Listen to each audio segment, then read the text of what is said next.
Salut à tous, alors j'espère que vous allez bien. Aujourd'hui on va se retrouver pour une vidéo un petit peu spéciale. Je vais rebondir sur un fait d'actualité pour relayer les chiffres d'une étude plutôt récente. Alors peut-être que vous l'avez entendu, au mois de janvier il y a une interne de Paris qui s'est suicidée. C'est le 10e suicide d'interne en 12 mois. C'est quand même assez terrible, ça fait quasiment un suicide par mois. Alors cette vidéo n'est pas du tout faite dans le but de faire le procès de qui que ce soit, et juste de mettre en avant le fait qu'il y a un réel problème au niveau de la santé mentale des étudiants en santé, des internes, etc. Et puis surtout à savoir que cette problématique c'est pas quelque chose de nouveau. Pour anecdote, j'ai rencontré il y a pas longtemps une dame environ 80 ans avec qui j'ai discuté, qui me disait qu'elle avait eu un fils d'une vingtaine d'années qui avait trouvé la mort. Alors moi par curiosité, sans vouloir être trop indiscret, je lui demande comment ça s'est passé. Naturellement, je pense comme beaucoup de monde, je m'attendais à ce qu'elle me réponde un accident de voiture, une maladie grave. Alors la première surprise a été quand elle m'a dit qu'il s'était donné la mort. Et la deuxième grosse surprise c'était quand elle m'avait dit qu'il était en 4e année de médecine. Donc voilà, ça montre bien que c'est pas quelque chose de nouveau.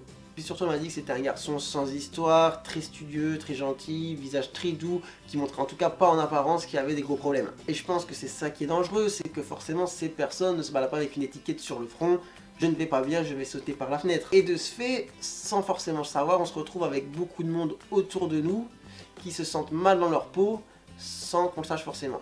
Et c'est ce qu'a voulu mettre en évidence cette étude récente menée l'année dernière. Donc c'est une étude qui a été menée par différents syndicats qui rassemblent étudiants en médecine, internes et médecins thésés. Donc l'ANEMF, l'ISNI, l'INSCAR, l'ICEN, CCA, j'arrive pas trop bien à le dire. Et du coup c'est une étude qui a été menée de février à mars 2017 et qui a quand même rassemblé 21 768 réponses. C'est quand même assez conséquent. Surtout que si on se réfère surtout à la proportion d'étudiants en médecine, on est quasiment à une personne sur 3 qui a répondu. Du coup, bon, maintenant on va passer aux chiffres. Pour pas que ça devienne imbuvable, je vais surtout me concentrer sur les chiffres qui concernent les internes. Alors on va y aller crescendo. Bon, je vais juste préciser d'abord qu'il n'y a pas eu d'entretien physique dans l'étude. C'est basé sur des questionnaires sur lesquels on a fixé des seuils pour définir une symptomatologie anxieuse, dépressive. Donc on peut pas parler clairement de syndrome dépressif, mais bon voilà, c'est quand même un bon reflet de ce qui se passe dans la tête des étudiants. Donc chez les internes, pour ce qui est de la symptomatologie anxieuse, on est à 59,8 personnes qui en présentent une. C'est quand même beaucoup, mais c'est quand même mieux que les années d'avant. Les années d'avant, entre 4e et 6e année, chez les externes, on est à 70% de personnes qui présentent une symptomatologie anxieuse. Là, il y a quand même un problème. Bon, on continue. 22,8% des internes présenteraient une symptomatologie dépressive. Alors là, c'est quand même plus grave. Et là où ça devient vraiment alarmant, c'est qu'il y a 22,7% des internes qui auraient déjà eu au moins une idée suicidaire. Alors oui, il y a un fossé entre avoir une idée suicidaire et passer à l'acte, mais quand même. Et là, on va arriver à la chose la plus grave. Il y a quand même 3,6% des internes qui auraient fait au moins une tentative de suicide.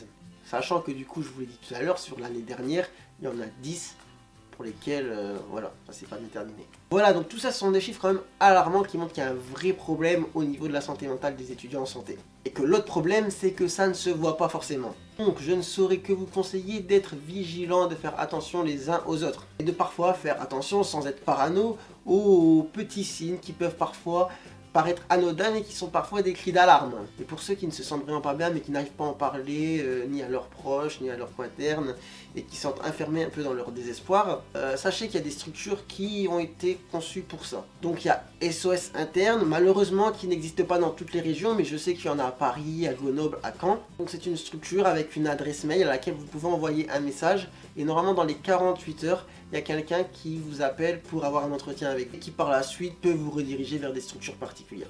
Après, au-delà des SOS internes, il y a une association, la SPS, qui s'élargit à tous les professionnels de santé avec une ligne verte ouverte 7 jours sur 7, 24 heures sur 24, à laquelle vous pouvez téléphoner et avoir un entretien particulier. Mais au-delà de ces structures, de ces associations, je pense que vous-même, étudiants internes, vous êtes quand même les plus aptes à vous comprendre les uns les autres. Donc, comme je vous l'ai dit, je ne saurais que vous conseiller de faire attention les uns aux autres, de savoir discuter entre vous, de savoir vous confier. Vous êtes une grande famille, une famille solidaire et c'est ce que je voulais montrer dans cette vidéo. C'est pour ça que maintenant je vais vous laisser la parole. Vous avez été nombreux à m'envoyer des photos justement pour prouver, pour montrer que vous êtes cette famille solidaire sur laquelle vous pouvez compter quand ça ne va pas. Alors peut-être que ce n'est pas forcément suffisant pour passer outre les problèmes, hein, et je pense que c'est déjà une première chose importante, un acquis à avoir pour essayer de s'en sortir malgré les difficultés. C'est pour ça que maintenant je vous laisse la parole pour vous montrer les uns aux autres que c'est pas forcément facile tous les jours, mais que ça va bien se passer.